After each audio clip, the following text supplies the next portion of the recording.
Bismillahirrahmanirrahim. Assalamualaikum warahmatullahi wabarakatuh. Innal hamdalillah nahmaduhu wa nasta'inuhu wa nastaghfiruh wa na'udzu billahi min shururi anfusina wa min sayyiati a'malina. Man yahdihillahu fala mudilla lahu wa man yudlil fala hadiya lahu.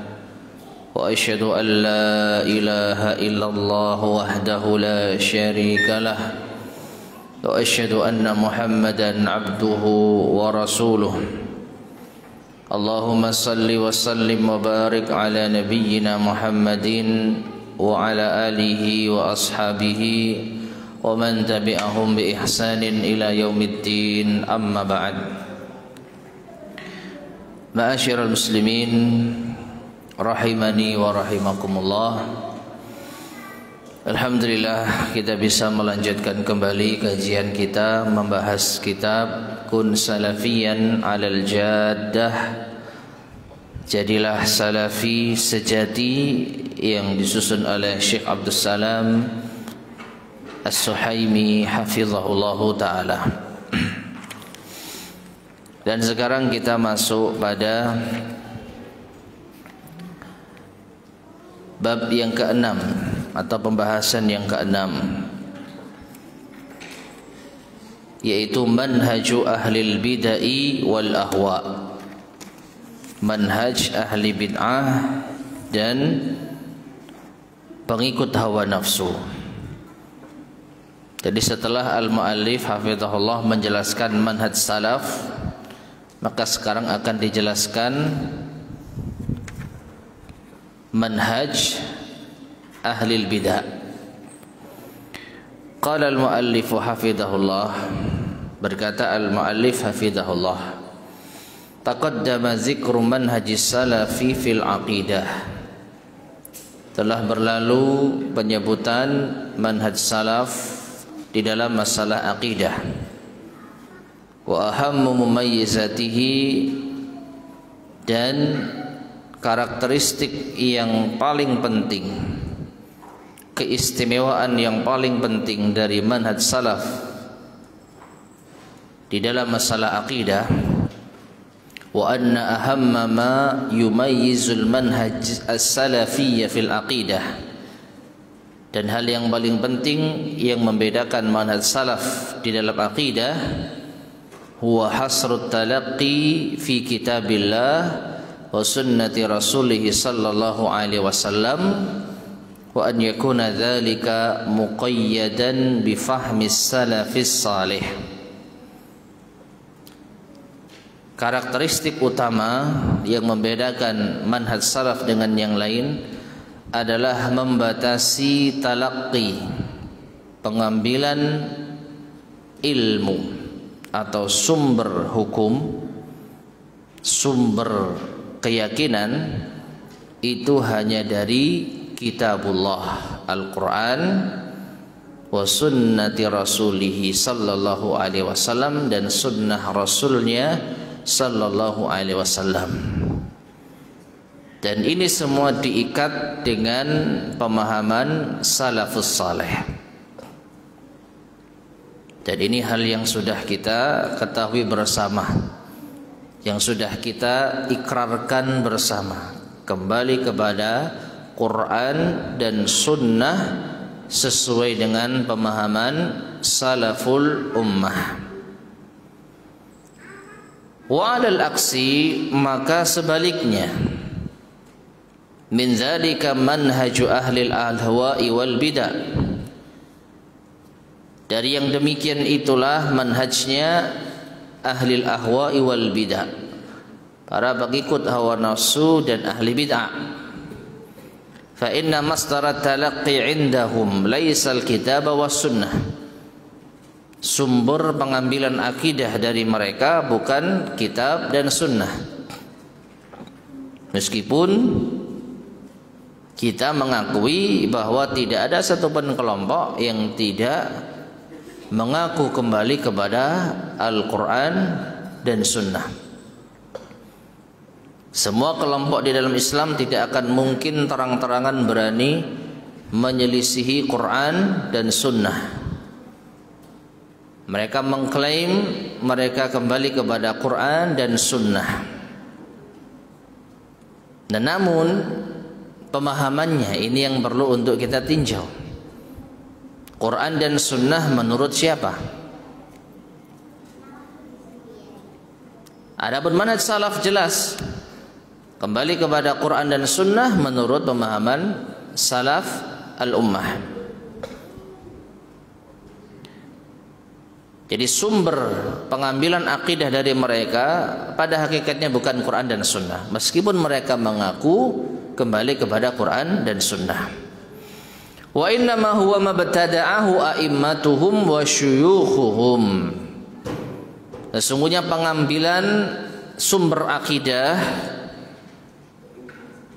bagi mereka sesuai dengan apa yang diada-adakan oleh imam mereka.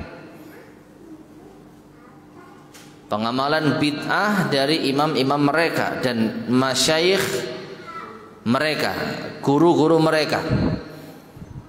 Thumma ta'wilul kitabi aw sunnati ila ma yuwafiqu ahwa'ahum. Kemudian ditakwil Quran dan Sunnah ini sesuai dengan hawa nafsu mereka.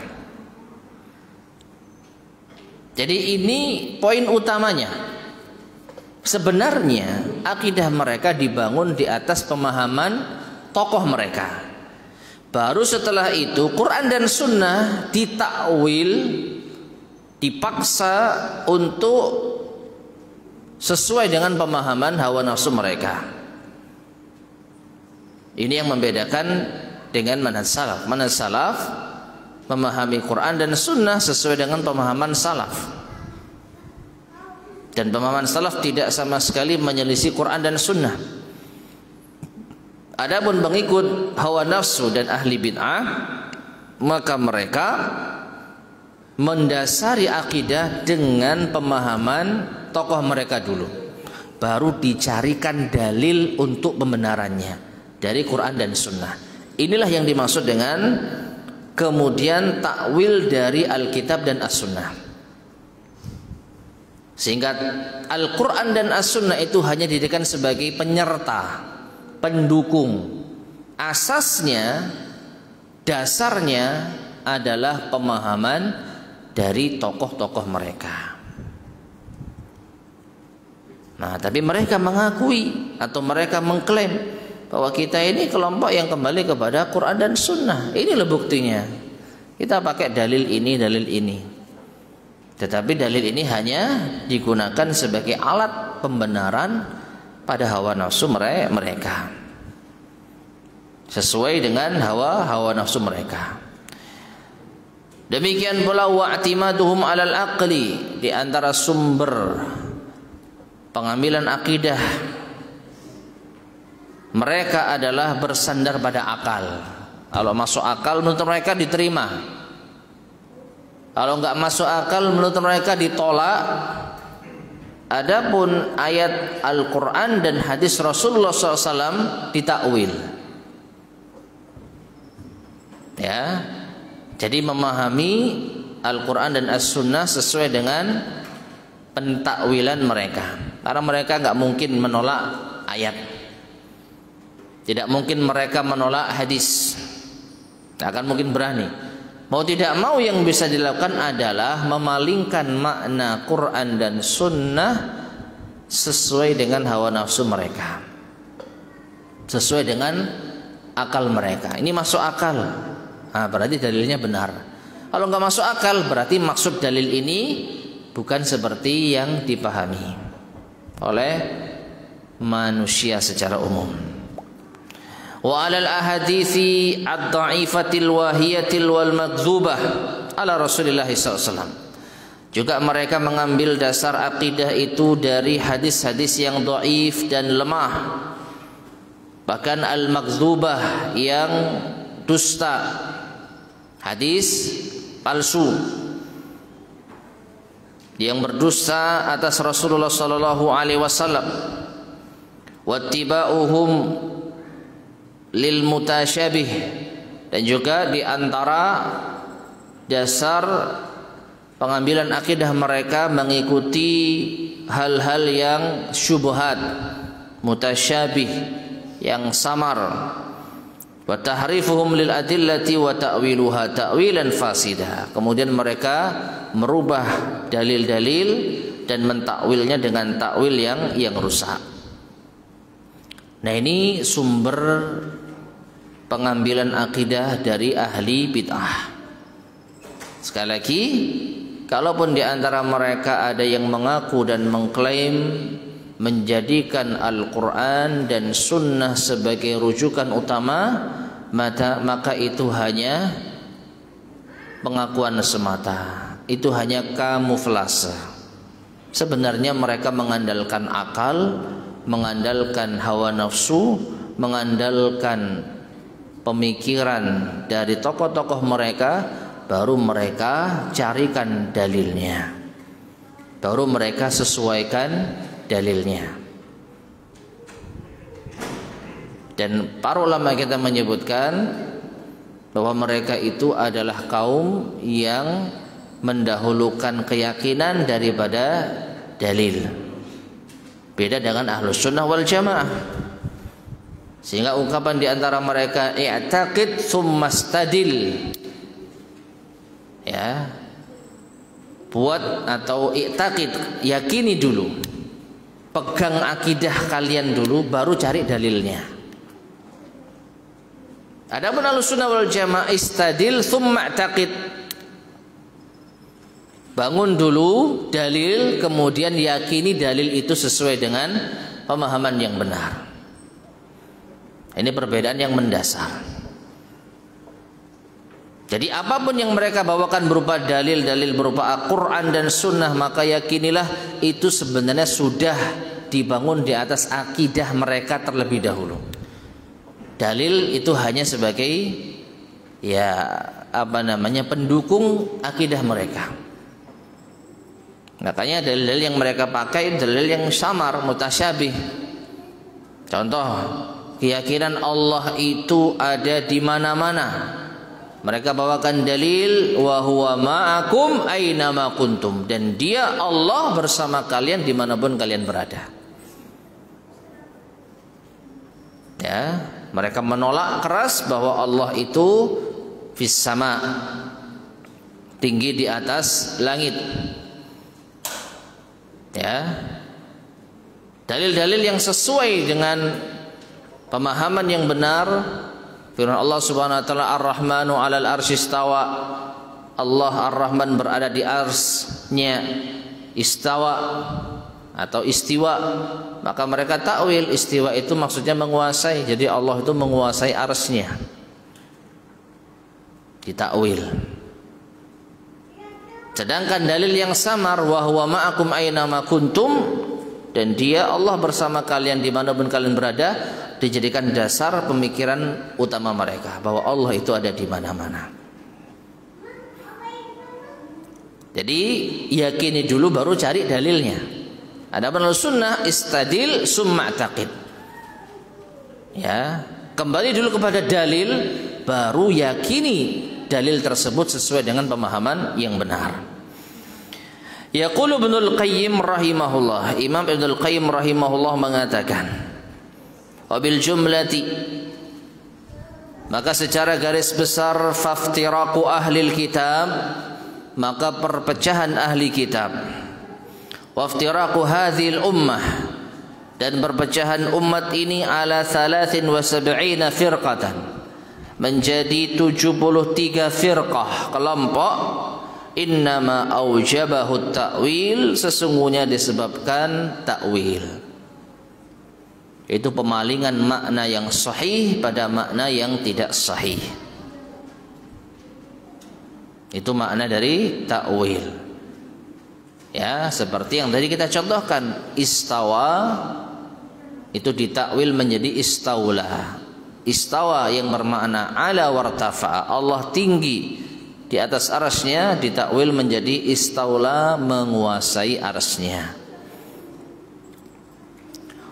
Wa yaqulu Ibnu Abil Izz Al-Hanafi, dan Ibnu Abil Izz Al-Hanafi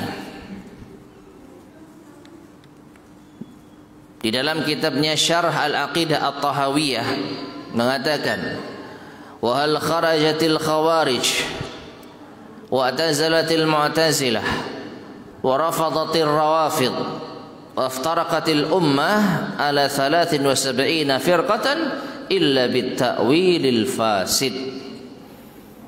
Dan tidaklah kaum khawarij itu khuruj. Khawarij keluar dari ketaatan kepada pemimpin kaum muslimin. Dan tidaklah orang-orang Mu'tazilah itu menyendiri.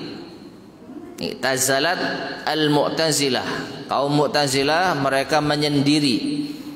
Mereka menjauhkan diri dari majelisnya Al-Hasan Al-Basri. Asal muasal mereka disebut sebagai kelompok Mu'tazilah karena mereka i'tizal, menyendiri. Mereka menjauh dari majelisnya Imam Ahlus Sunnah wal Jamaah Al-Hasan Al-Basri. Demikian pula tidaklah orang-orang Rafidhah Syiah menolak kekhalifahan Abu Bakar, Umar dan Utsman. Demikian pula tidaklah berpecah belah umat menjadi 73 golongan, melainkan ini semua disebabkan takwil yang rusak. Jadi penyimpangan Khawarij, Mu'tazilah, Syiah dan kelompok-kelompok yang lainnya, sebab utamanya adalah takwil yang fasid, takwil yang rusak. Jadi mereka memahami salah dalil-dalil dari Al-Quran dan Sunnah. Fahadal manhajul ladzi salakahu ahlul ahwa'i wal bid'ah, maka metode yang ditempuh oleh ahli ahwa, pengikut hawa nafsu dan ahli bid'ah, mukhalifun liman haji ahli sunnati wal jamaah, maka jelas ini menyelisihi manhajnya ahlus sunnah wal jamaah fin nadhari wal istidlal, di dalam pandangan dan pendalilan. Tadi yang kita sampaikan, ahlus sunnah wal jamaah memandang dan berdalil sesuai dengan dalil itu apa adanya, baru mereka meyakini dalil tersebut sesuai dengan pemahaman yang benar. Adapun mereka ahli ahwa dan bid'ah, maka mereka memiliki keyakinan dulu, pokoknya keyakinan kami Allah itu ada di mana-mana. Misalkan ini keyakinan sebagai ahli bid'ah. Dalilnya mana? Baru dijadikan dalil. Baru dijadikan dalil. Pokoknya tidak ada yang namanya takdir misalkan. Semua manusia menentukan nasibnya sendiri. Ini keyakinan kita. Dalilnya mana? Dalilnya nanti dicarikan dalil. Sebaliknya, pokoknya kita ini tidak bisa berbuat apa-apa, kita ini pasrah sama kehendak Allah. Kita nggak punya kehendak. Kita ini ibarat wayang yang diatur sama dalang. Dalilnya mana? Nanti dicarikan. Ya, ungkapan nanti ini gambaran sederhananya. Tapi mereka sudah persiapkan. Ya, mereka sudah persiapkan dalilnya setelah mereka memiliki keyakinan. Maka ini menyelisih manhaj ahli sunnah wal jamaah di dalam pendalilan. Wa huwa min a'zami awamil tafarruqil ummatil islamiyah. Dan cara pendalilan seperti ini adalah faktor terbesar perpecahan umat Islam. Salah di dalam memahami dalil. Baik salah karena kebodohan, ketidaktahuan, ketidaksengajaan, atau karena memang sengaja ingin untuk membawa dalil sesuai dengan pemahaman mereka. Pokoknya dalil ini maknanya seperti ini karena sudah terlanjur kita yakini seperti ini. Nah, jelas berbeda dengan Ahlus Sunnah wal Jamaah. Dalil dulu baru dipahami sesuai dengan pemahaman yang sahih. Yaitu pemahamannya Rasulullah SAW, para sahabatnya radhiyallahu anhum, para tabi'in, tabi'ut tabi'in, para imam yang 4 yang kita kenal dengan salafus saleh. Baik, kita lanjutkan. Bab yang ketujuh. Qala al-muallif hafizahullah, tariqul khalas wan najati huwa bil ittiba' wa tarkil ibtida'. Jalan keluar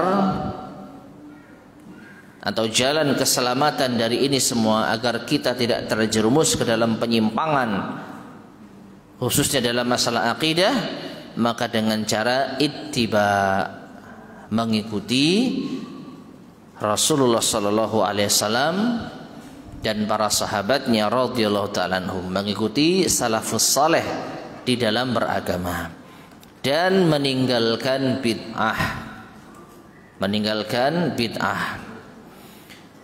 Qala Syekhul Islam fi Kitabil Ubudiyah, Syekhul Islam Ibnu Taimiyah rahimahullah berkata di dalam kitabnya Al-Ubudiyah, wa jima'ud dini aslan, intisari pokok dari agama itu ada dua.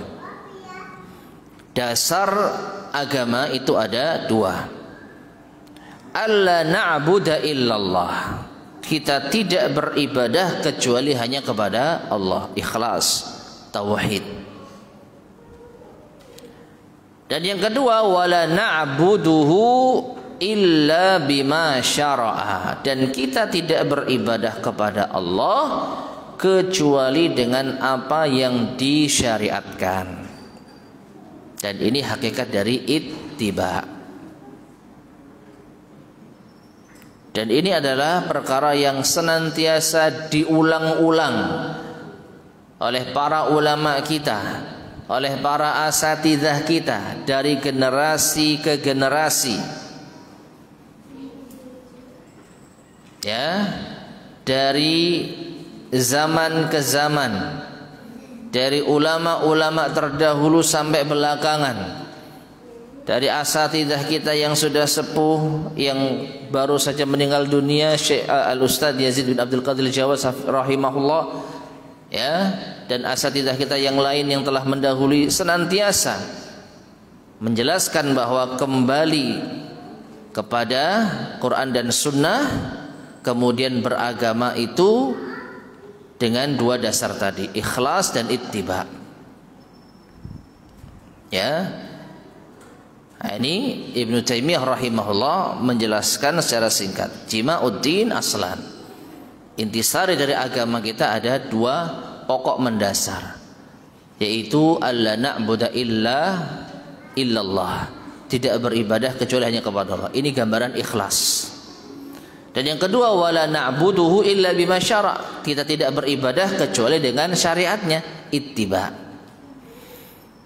Wala na'buduhu bil bid'ai, kita tidak beribadah kepada Allah dengan bid'ah.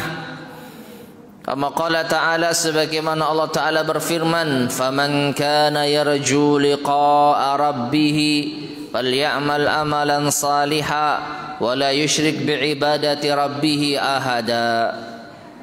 Dan barang siapa yang berharap bertemu dengan Rabb-Nya, maka hendaklah ia beramal saleh dan tidak menyekutukan di dalam beribadah kepada Tuhannya dengan sesuatu pun.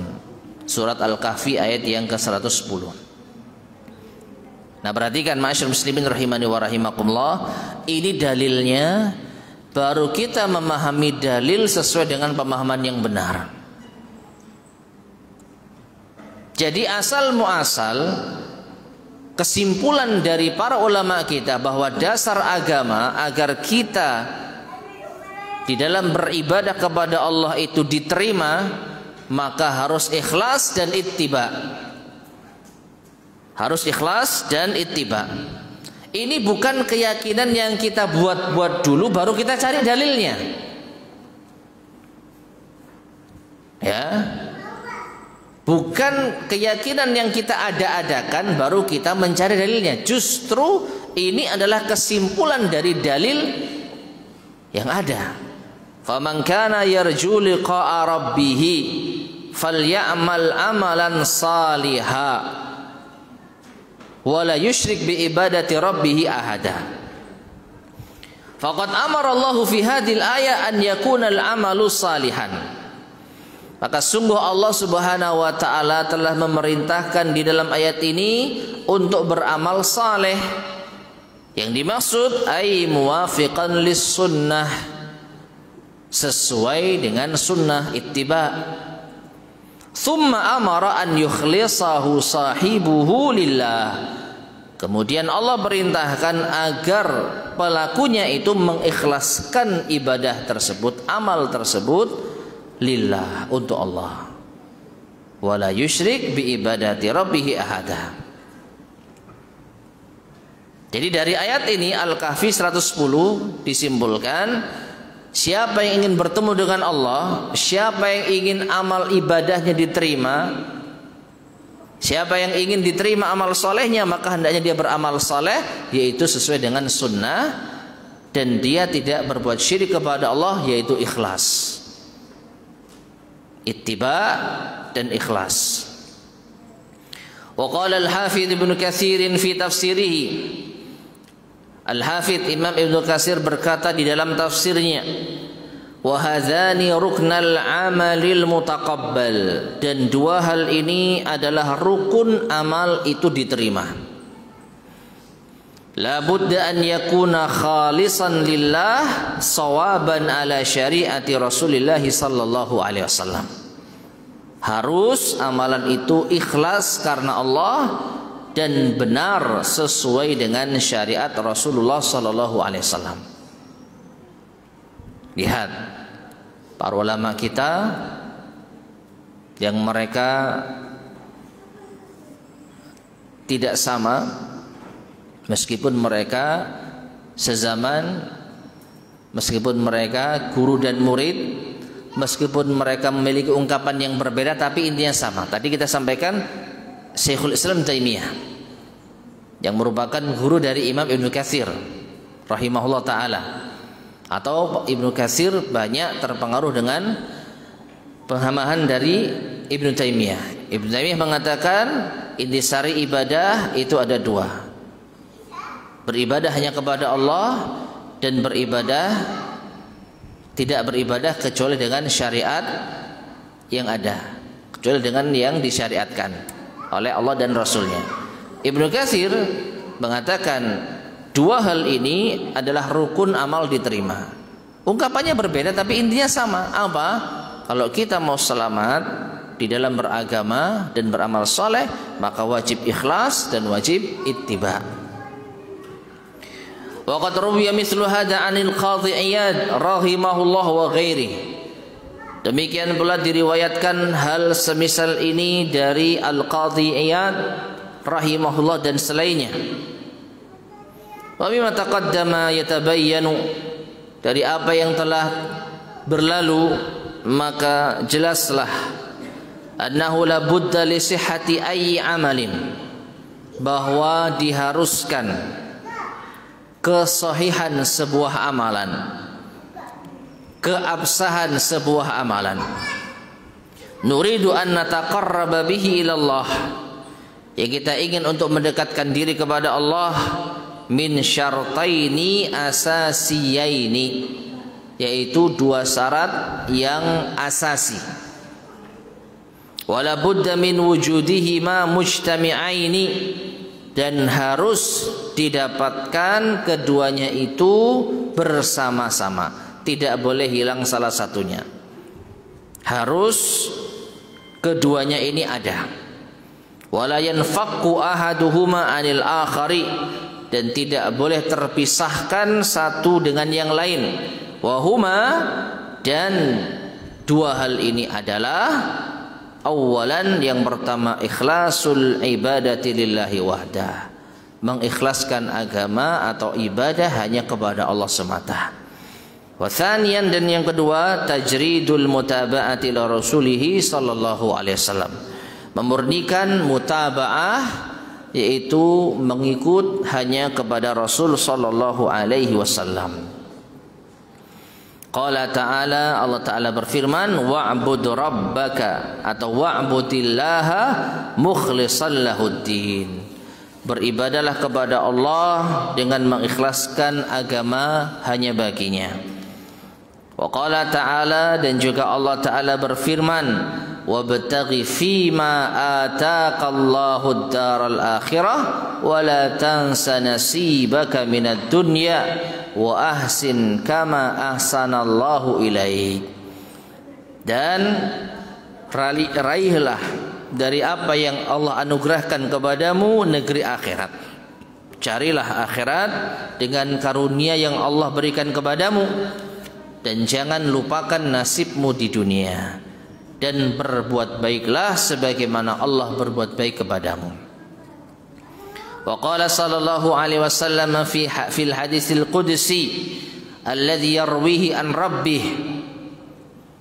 Dan Rasulullah sallallahu alaihi wasallam bersabda dalam hadis qudsi yang ia riwayatkan dari Allah, bahwa Allah berfirman, ana aghna syuraka'i anisyirk faman amila amalan asyraka ma'i fihi ghairi taraktuhu wa syirkahu.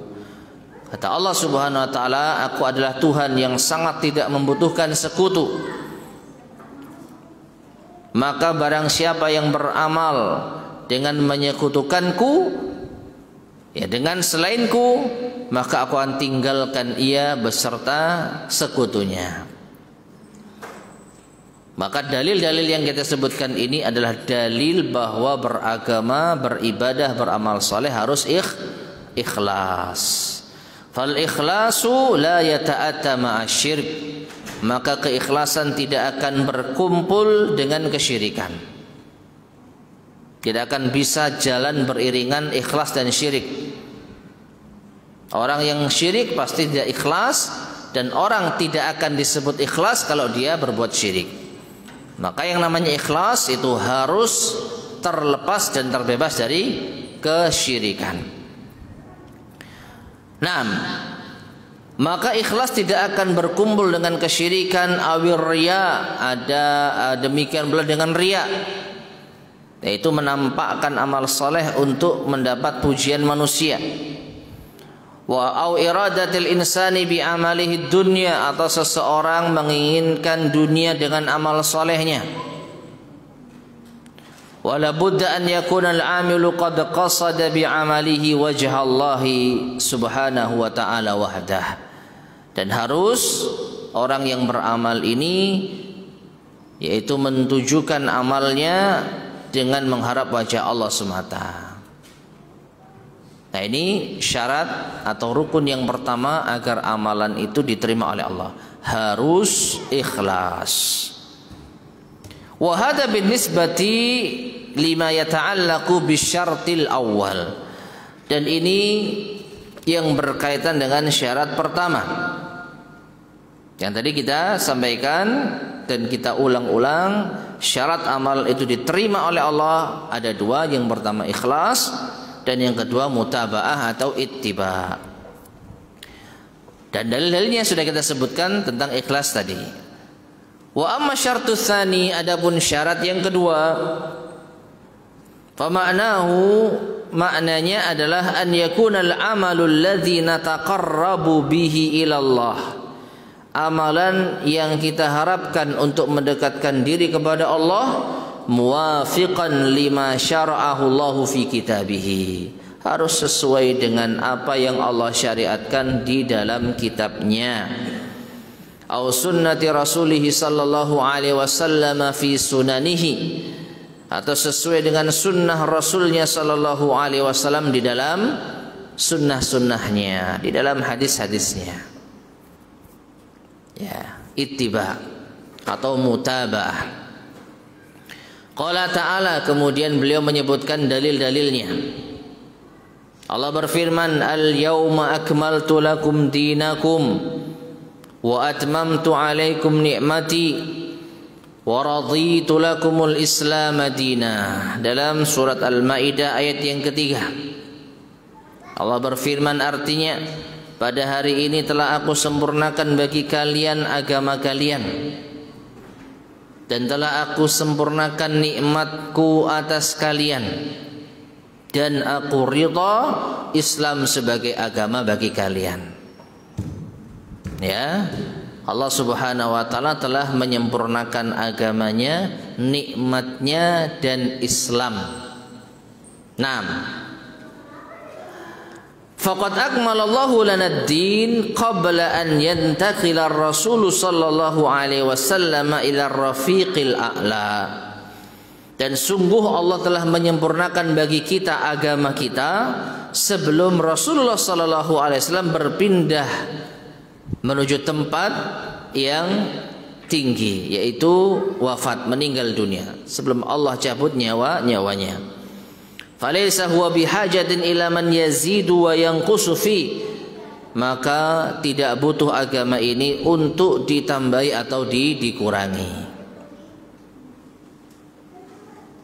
Nah, ketika agama ini sudah sempurna, ini menunjukkan cukup kita ngikut saja, karena nggak ada yang tertinggal.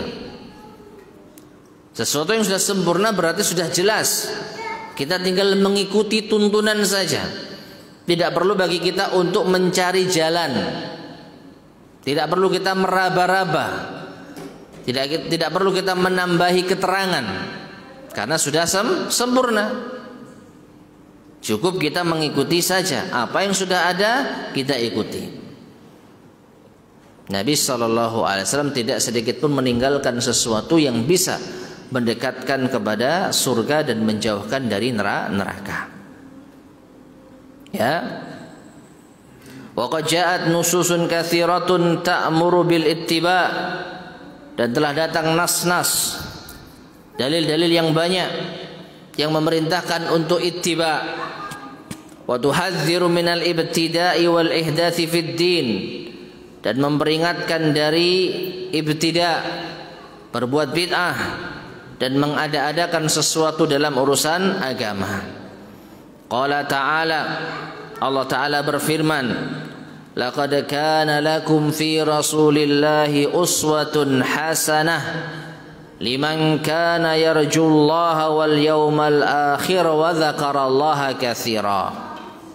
Dalam surat Al-Ahzab ayat ke-21, Allah berfirman yang artinya, sungguh telah ada bagi kalian pada diri Rasulullah sallallahu alaihi wasallam uswatun hasanah, suri tauladan yang baik bagi siapa yang berharap Allah dan hari akhir dan dia mengingat Allah dengan banyak. Nah, di sini Allah Subhanahu wa taala menyebutkan bagi kita ada suri tauladan yang baik pada diri Rasulullah sallallahu alaihi wasallam. Dan yang namanya suri tauladan itu untuk kita teladani, untuk kita ikuti, untuk kita contoh dan tiru, bukan untuk kita tambahi atau kurangi. Kalau kita mengakui Rasulullah SAW sebagai suri tauladan, berarti kita tidak berani sedikit pun menambahi atau mengurangi penjelasan beliau. Ini ada yang kurang ini. Rasulullah ini belum menjelaskan ini. Ada penjelasan yang tertinggal. Berarti kita tidak mengambil beliau sebagai suri tauladan, karena ada hal yang tidak kita ikuti dari beliau, tapi kita membuat jalan sendiri, kita nambahi keterangan sendiri. Maka secara tidak langsung kita menjadi pesaing Rasulullah SAW di dalam beragama. Rasul SAW tidak menjalankan, tapi kita menjalankan. Beliau tidak menjelaskan, ya, tapi kita menjelaskan. Beliau tidak mengamalkan, tetapi kita mengamalkan.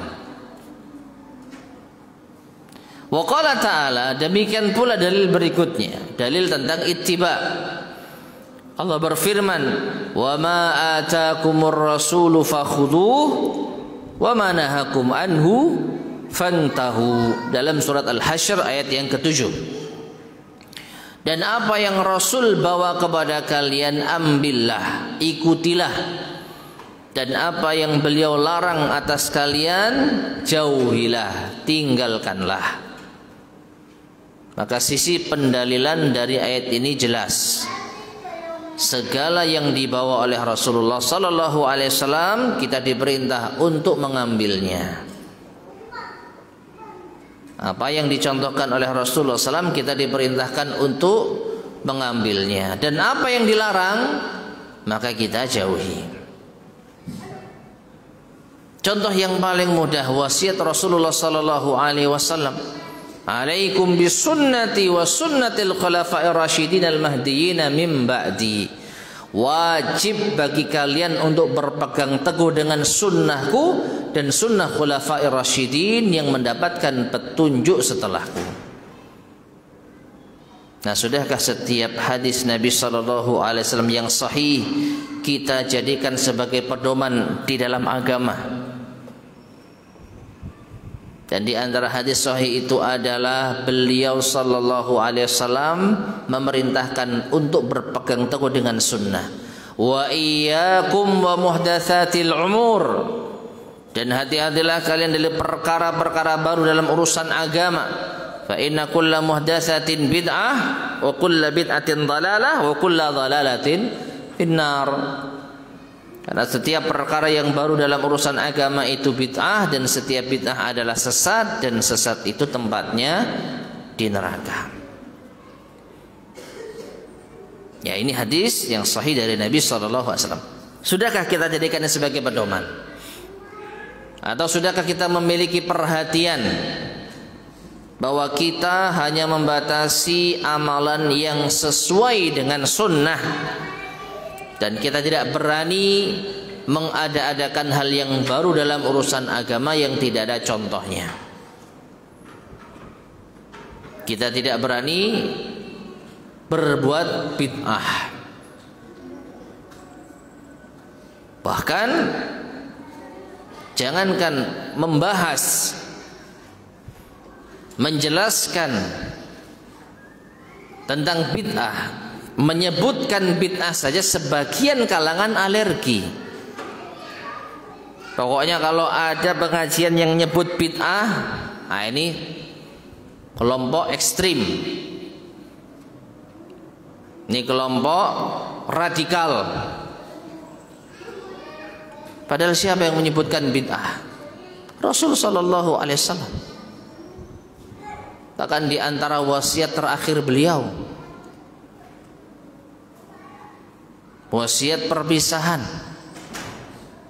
Dan sebagai seorang yang sayang kepada Rasulnya, tentu wasiat ini senantiasa kita angkat.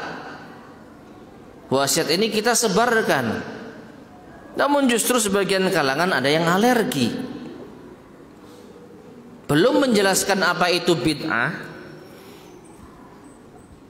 belum memberikan edukasi kepada umat tentang pengertian bid'ah, menyebut bid'ah saja sudah alergi. Seakan-akan bid'ah ini musuhnya umat Islam. Memang benar, secara hakikat bid'ah ini musuhnya umat Islam. Tapi yang dipahami oleh sebagian kalangan, kebanyakan kalangan, pokoknya umat Islam tidak boleh membahas bid'ah, karena ini bisa memecah belah ummah, bisa menjadikan orang itu merasa paling benar sendiri, bisa menjadi sebab orang itu mengkapling surga sendiri, yang lain sesat, yang lain neraka, kelompoknya tok yang benar. Kan gitu framingnya. Makanya sudah jangan bahas bid'ah. Padahal Nabi SAW yang membahasnya terlebih dahulu. Kita hanya meneruskan. Manis ataupun pahit, ya harus kita terima resikonya. Itu kalau kita benar-benar mau menjalankan wasiat beliau, kembali kepada sunnah. Sudah isya ini. Ya, adzan dulu. Fadhol, nanti kita lanjutkan setelah adzan.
Bismillahirrahmanirrahim. Ma'asyar muslimin rahimani wa rahimakumullah.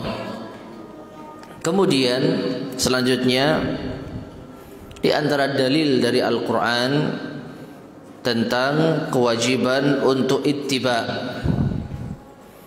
bahwasanya ittiba atau mutaba'ah termasuk di antara syarat diterimanya amalan yang menjadikan seseorang terbebas dari berbagai macam penyimpangan, terbebas dari kebid'ahan, adalah firman Allah Subhanahu wa taala, "Qul in kuntum tuhibbunallaha fattabi'uni yuhibbukumullah wa yaghfir lakum dzunubakum."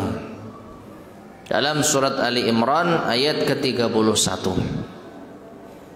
Allah berfirman yang artinya, katakanlah wahai Muhammad, yaitu Nabi kita sallallahu alaihi wasallam diperintah Allah untuk menyampaikan kepada manusia, in kuntum tuhibbunallah, jika kalian mengaku mencintai Allah, fattabi'uni, maka ikutilah aku, ikuti Rasulullah SAW. Yuhibbukumullah, niscaya Allah mencintai kalian, wa yaghfir lakum dzunubakum, dan mengampuni dosa kalian. Di dalam ayat ini Allah Subhanahu wa taala menyebutkan bagaimana cara membuktikan kita itu mencintai Allah dengan sebenar-benarnya. Pembuktian kalau kita benar-benar mencintai Allah dengan tulus. Apa itu? Fattabi'uni, ikutilah aku, ikutilah Rasul sallallahu alaihi wasallam. Dan di antara dalil-dalil atau ayat yang paling sering dibawakan oleh para ulama kita di dalam kewajiban ittiba. Kalau kita benar mengaku cinta Allah, maka kita wajib mengikuti Rasulullah sallallahu alaihi wasallam. Dan kalau kita mengikuti Rasulullah SAW, maka Allah akan memberikan balasan, yuhibbukumullah wa yaghfir lakum dzunubakum. Allah akan mencintai kalian dan akan mengampuni dosa-dosa kalian. Allah mencintai hambanya, tanda bahwa Allah menerima amal hambanya. Allah mengampuni dosa hambanya, tanda bahwa Allah meridainya. Allah mencintai atau menerima amalan hambanya. Nah, oleh karena itu, untuk meraih cinta Allah kita wajib ittiba. untuk agar mendapatkan cinta Allah, kita juga wajib ittiba. Agar kita mendapat ampunan Allah, kita juga wajib ittiba. Maka dari itu ittiba adalah salah satu syarat yang wajib terpenuhi di dalam beramal saleh. Dan tadi sudah kita sampaikan, dua syarat ini atau dua rukun ini tidak boleh dipisah. Ikhlas tanpa ittiba maka tidak akan diterima amalannya, karena akan terjerumus ke dalam bid'ah. Dan ittiba tanpa ikhlas juga tidak akan diterima, karena Allah tidak akan menerima hamba yang beribadah tidak ikhlas kepada Allah. Ya, ittiba tanpa ikhlas jatuhnya syirik. Ikhlas tanpa ittiba jatuhnya bid'ah.